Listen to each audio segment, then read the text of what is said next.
123 days later, and Connecticut finally has a budget, but it didn't come without a negative impact.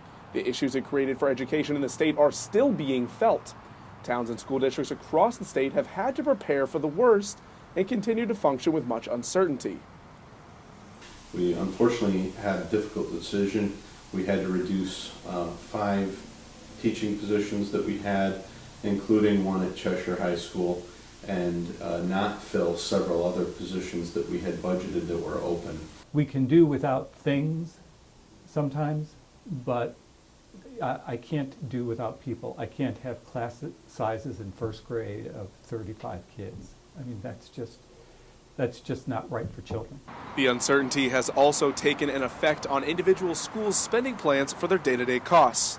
Well, that impacts us. Yeah. When our activity fee goes up for athletics and for extracurriculars.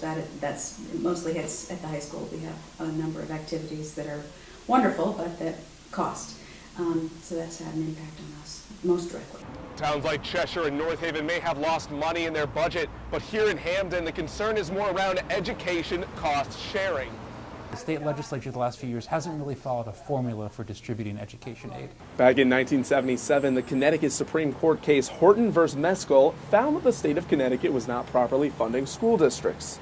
Recently, the courts had a chance to revisit the ECS formula, and what they found was that the state wasn't following any kind of predictable methodology for distributing aid, very similar to the original court case. So cost sharing is more money is supposed to go to needier towns. Hamden has been underfunded in the state cost sharing amounts by approximately $18 million a year. The ECS formula is supposed to distribute money to needier towns that experience more poverty. Hamden in recent years has seen a rise in low-income families. One of the things that's very interesting about Hamden is a blend of all socioeconomic status, and certainly represents in a microcosm the diversity that is America in terms of needs, backgrounds, economic, and otherwise. With towns like Hamden being underfunded by as much as $18 million, according to Superintendent Goler, school districts look for education cost sharing to be enforced with hope that the needs of Hamden can be met. Owen Kingsley, HQ.